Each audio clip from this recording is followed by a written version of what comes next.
இந்த வீடியோவில் நம்ம திக்கனை பற்றி பார்க்க போகிறோம். நம்ம ஆல்ரெடி ஆஃப்செட்னா என்னன்னு பார்த்தோம். ஆஃப்செட்னா சிங்கிள் டைரக்ஷன், திக்கன்னா டபுள் டைரக்ஷன் சொல்லலாம். ஓகேவா? ஸோ இதுக்கு இந்த ஐக்கானே உங்களுக்கு இதோட டிஃப்ரென்ஸ் தெரிஞ்சிடும். கான்செப்ட் ஒன்று தான், ஆனால் வே ஆஃப் அப்ரோச் இதில் ரெண்டுத்துலேயும் கொஞ்சம் மாறுது. ஸோ நான் இதுக்கு ஃபஸ்ட்டு ஒரு லைனை வச்சு உங்களுக்கு வித்தியாசம் சொல்லி தரப்போகிறேன். ஏன்னா நம்ம ஆஃப்செட்லேயே ஒரு கர்வேச்சரை வச்சு பார்த்தோம். பிரின்சிபல் அதுதான். ஆனால் இதோட மெயின் டிஃப்ரென்ஸ் என்னன்னுட்டு நம்ம இதில் பார்க்கலாம். திக்கன் எடுத்துக்கிட்டேன். ஸோ இங்கே பார்த்தீங்கன்னா திக்கன் எட்ஜஸில் சிங்கிள் செயின் லூப்னுட்டு இருக்கு. என் கேப்பில் ஓப்பன் ஃப்ளாட் சர்க்குலர் இருக்கு. நம்ம ஃபஸ்ட்டு பார்த்தீங்கன்னா சிங்கிளில் ஓப்பனில் பார்க்க போகிறோம். ஸோ ஃபஸ்ட்டு இதோட திக்னஸ்ன்றது இது ஓவராலாக எவ்வளோ திக்னஸ் இருக்கணுன்றதை நம்ம மென்ஷன் பண்ணக்கூடியது. இதில் நான் ஒரு 25 கொடுக்குறேன்னு வச்சுக்கோங்களேன்.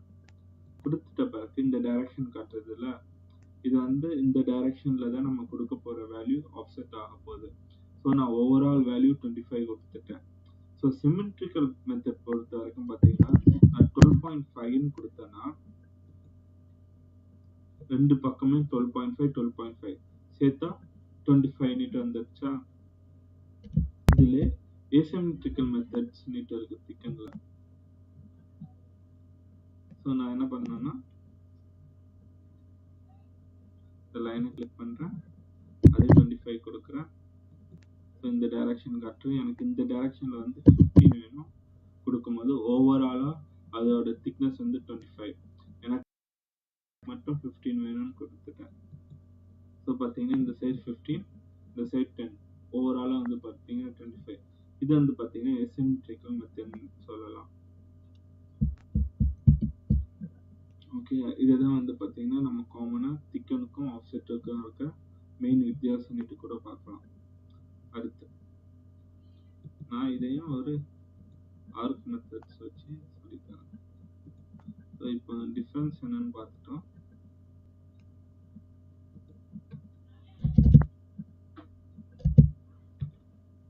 ஸோ நம்ம ஆஃப்செட்டில் பார்த்தது தான் சிங்கிள்னா ஒரு சிங்கிள்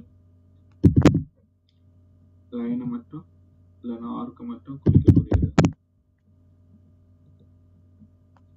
அதே மாதிரி செயின்ன்றது மல்டிபிள்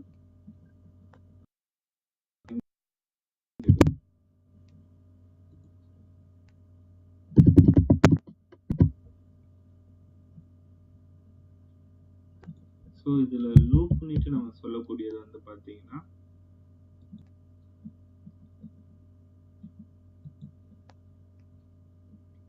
ஸோ இந்த இப்போ இதை தான் நான் செலக்ட் பண்ணுறேன்னா இது எதெல்லாம் கூட கனெக்ட் ஆகிருக்கோ அது எல்லாமே சேர்ந்து செலக்ட் ஆகி ஆஃப்செட் ஃபார்ம் ஆகுறது தான் லூப்.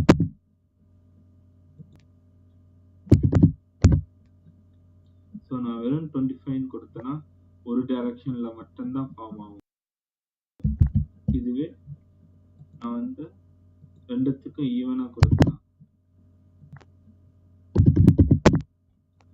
ரெண்டு சைடும் ஈவனாக ஃபார்ம் ஆகும். ஸோ இதுதான் பார்த்தீங்கன்னா மெயின் டிஃப்ரென்ஸாக இருக்கும். லூப் செலக்ட் பண்ணிக்கிட்டேன் 25, 12.5. ஓகேவா? ஸோ நெக்ஸ்ட் நம்ம பார்க்கக்கூடியது பார்த்தீங்கன்னா திக்கன் ஃப்ளாட். ஸோ நான் இங்கே கொடுக்கக்கூடிய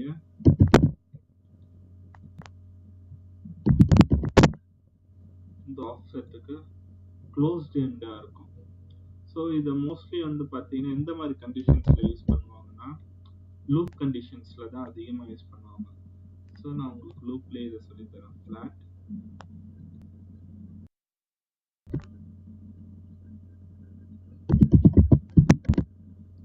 ஸோ இந்த நடுவில் இருக்க இந்த கர்வ் பார்த்தீங்கன்னா என்னவா மாறிடும்னா ரெஃபரன்ஸாக மாறிடும். ஸோ இதை ரெஃபரன்ஸாக அடிப்படையில் வச்சு நம்ம இதை உருவாக்குறோம். அதே மாதிரி திக்கன் லூப் சர்க்குலர் கொடுக்கும்போது